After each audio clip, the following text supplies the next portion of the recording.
Hey guys, my name is Perrycon. Welcome back to a brand new video. Today I want to talk about something that has been bothering me, especially in this game, for quite a while. And the thing I'm talking about is balance. Balance is a big topic for me in a lot of games. And the reason why I'm saying that specifically is because I have a lot of candidates that are suffering from this. Um, but to make it clear also, yes, Rush, if you see this, I have kept them. I'm just never gonna place them, trust me. I just want to take them as a trophy. I will really never use them. If you don't believe me, just tell me. I will truly delete them this time. Okay, no, but seriously, the reason why I'm saying that is because we have a lot of units in this game that are lackluster in damage or are just simply too good. And we have one specific candidate here. I don't know which one it could possibly be. Don't question me. Okay, no, seriously, but the Assassin is the worst unit in the game, and I'm honestly gonna say it is overdue on a buff. Sincerely. And the reason why I'm bringing this up is because we have more candidates like that. We have, as example, the Nuclear Terror, which is basically another unit that could really need a good buff, because it is basically a post-tech center unit. The same also counts for the Scorpion. I mean, it's also a unit that is basically not really good. And well, while it deals a good amount of damage, it has barely any utility due to the lack of range buffs it can benefit from. The Vera Savior, while not really useless, due to the Zac healers, which all of them together combined with each Zac simulator have a higher healing power, yeah, I'm gonna say it as this. You're basically good with 2 Zac healers. I go with 3 because I love healing. And another unit that, as example, needs a buff is the Corazon, which is a piercing unit, but what it's not good at is piercing. I mean, I've tried it out in Battle Arena, and what it doesn't do is it hits a lot of units. It doesn't hit a lot of units, that's what I wanted to say. Another thing that really bothers me, we have the Fira Zevon, which is I would say, considerably good unit, but compared to something like the Devas Nero or the Shield Generator, it's not exactly really great. I mean, honestly, we could give the Fira Zevon an evolution, or at least a buff, a considerable buff. Same goes for the Galaxy Turret and the Substance Blaster. While both are basically the first turrets, I feel like they both require a bit more power. I mean, the Galaxy Turret, as example, could really have a nice long-range, high rapid-fire roll, while the Substance Blaster could really prevent enemies from coming close to your base, which would be extremely amazing against Avada.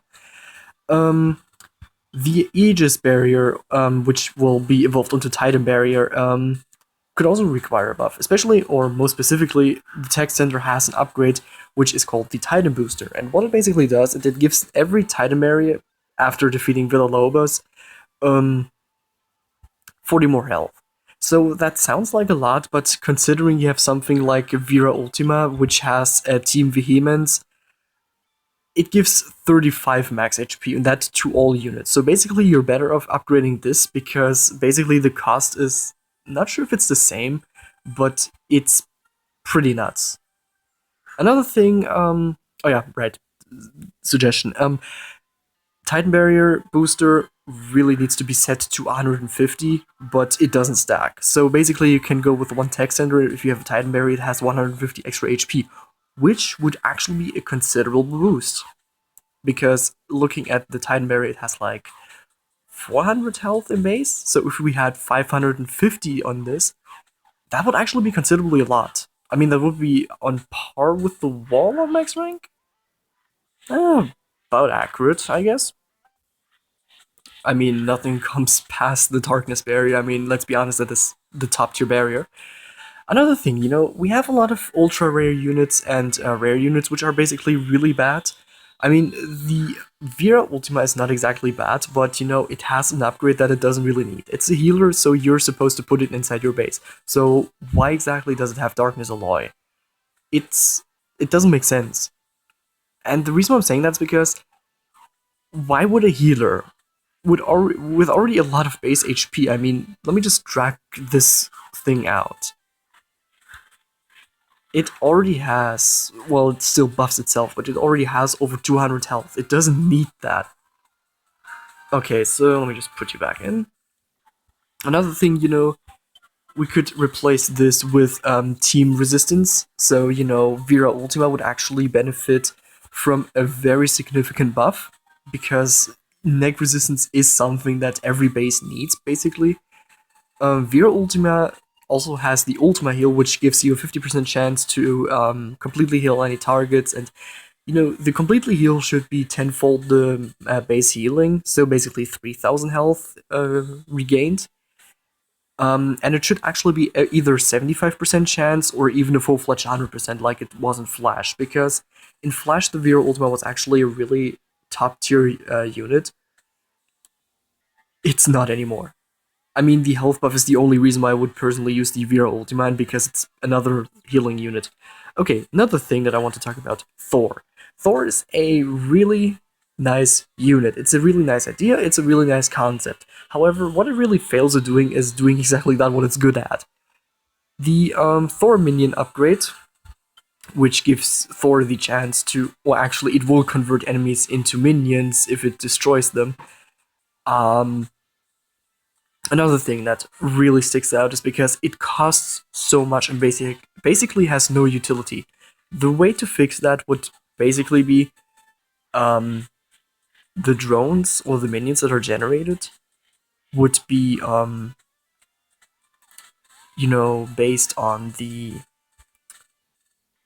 no, I forgot. The enemy health, and the damage would also be scaling with the enemy health. So basically, the stronger the enemy is that you're converting, the better the output.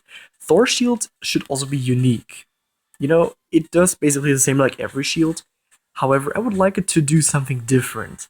And I thought about, what if Thor shield, if Thor takes a specific amount of damage, like let's say 500 damage. I mean, if it takes 500 full-fledged damage, the shield will burst. It will still keep its shield, but the shield will burst, dealing area damage and dealing, like, I don't know, 500 damage to all enemies within range, which would actually be a considerable amount of damage. I mean, that could always be adjusted, of course. But yeah, that's my idea.